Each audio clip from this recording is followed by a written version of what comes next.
Welcome to the country, where we do country things. And on today's video, I'm going to take you guys over to the home place. We're going to go get in the tree stand over there. I've got a few deer coming to that feeder that I got set up over there, 3 or 4 different bucks. One really nice 5x5 that I've been getting on camera, and then I have another pretty decent 8-pointer, about 130-inch 8-pointer coming in over there. So I'm going to take you guys over there, set a couple of hours, see what happens. So just give me a minute to get there, and then I'll be right back. Okay guys, so here's the situation that we have. We've got new neighbors here on the west side of our property. And this little parcel here that we're hunting on, it's 80 acres altogether, but on the east side, we've got neighbors who bought 20 acres and built a house. And then we bought 45 acres that adjoins that. And then on the west end, there's 15 acres that has been bought and sold 3 or 4 times since we've owned this property. And sometime back in the summer, that actually sold to somebody else. I haven't had a chance to talk to them. I don't know who they are, but they put a bunch of goats in on that property, and I knew that was going to affect our deer hunting a little bit. But the problem I'm running into now is these people are out here right now walking around, talking, running some kind of a little backhoe or track hoe or something. You might be able to hear it in the background. And it's, it's nothing that they're doing on purpose or anything like that. That's their land. They can do what they want to do. But it's going to really affect our deer hunting here on this piece of property. I was over here last night just kind of watching the feeder from a distance. The wind was out of the wrong direction last night to sit here. And there was a doe up here at the feeder last night. So I thought I would take advantage of a south wind this afternoon and come in here and sit and see if I can see something. And about 6:30, the neighbors show up, and like I said, walking around and talking and just making noise and getting on their equipment and whatever. So that's really a bummer. This has been a pretty decent little deer hunting spot for me. I haven't killed a lot of deer here, but I've seen a lot of bucks. I've got a really nice 5x5 on camera that has been coming to this feeder, but he's been doing it at night, and I'm hoping to get a shot at that deer eventually. But I don't know, with the way these neighbors are carrying on, I'm going to have to probably move this stand and move this feeder back to the east a little bit, just to kind of hopefully stay kind of away from this end of the property. I think these deer are crossing the road from the south and then coming over here on this property that we own, crossing the highway is what I think they're doing anyway. So I'm probably going to move this stand over to an old pond dam. Got an old dry pond that kind of catches a lot of water off of this drainage. And I'm probably going to move the stand down there just to try to stay out of this commotion and try to catch those deer coming to the feeder, during the daylight. So by the time they get across the highway and then get all the way up to the feeder, I think it's dark, especially for the bucks. Like I said, I did see a doe over here last night before it got dark, but the wind was wrong and I couldn't hunt anyway. So just another obstacle that we have to kind of deal with.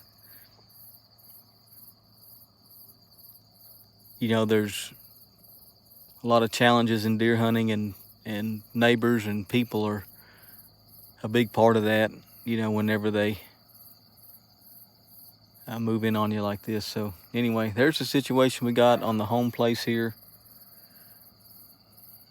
I'm just going to sit here till dark. I'm already up here. I might as well just sit here and see what happens. But, you know, I'm pretty confident there's no deer going to show up with those people over there, you know, running their equipment. So anyway, if something does show up, we'll bring it to you.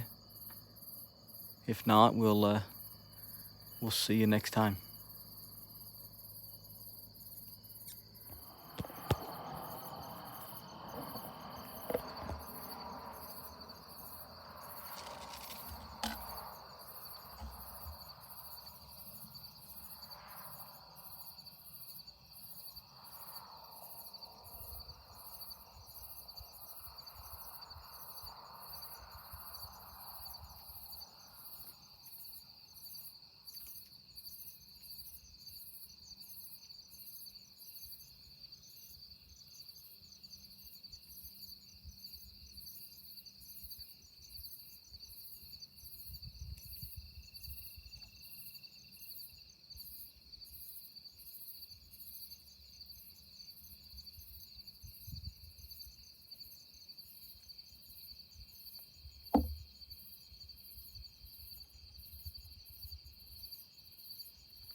Okay guys, so what happened there at the end, which is something that makes it hard to film these deer hunts, is that deer came in pretty late, probably close to 7 o'clock, maybe a little after, and hung around there for quite a while.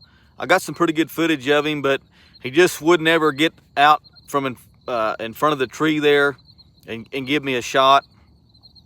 And eventually it got dark enough to where the camera that I'm filming with, which is just my iPhone, the light came on because the light levels for the camera for filming got too low. The light came on the camera, and as soon as that happened, you can kind of tell that he picked us up out of the tree and just kind of left out of there. He didn't really spook too bad, I don't think. He kind of ran around there a little bit and back and forth some, and then he finally just eventually walked off into the woods there. So that's the challenge of trying to film these hunts and trying to get a shot off on camera. There's so many variables that take place with trying to film, and I've never killed a deer on film or on camera. I hunted last year, all last year. I killed 2 bucks last year. Neither one of them I got the kill shots on camera. I did kill a deer over there with my bow. You can go back and watch that video where we find the deer in the dark and stuff. But that's kind of what happened right there. There's nothing I could do about it. It's really difficult, like I said, to get that stuff on camera. So don't know exactly how that affected that deer, whether he'll come back in there or not. The one thing that you run a risk of trying to film like that is if you spook those deer like that, a lot of times you'll never see them again. You get kind of one shot at some of those bucks, and especially some of those older bucks that have been around 3 or 4 years. They just don't give you many opportunities, and if you squander an opportunity like that, it's liable to never get an opportunity at that same buck again. So that's what happened there. Really good encounter though. The deer came in after the people left next door. Came in from the east. Like I said, they crossed the road and come up through there from the east, and that's exactly what he did. I just didn't get there in time to really give me good enough light to film it. He picked us out of the tree, and that was the end of it. So anyway, we're gonna do some more hunting this week. Got a lot of stuff going on as far as the farm goes. Some new things happening there. I want to hunt as much as I can, and maybe we'll get one killed here sooner or later. So anyway, I appreciate you guys watching it, and I'll be back.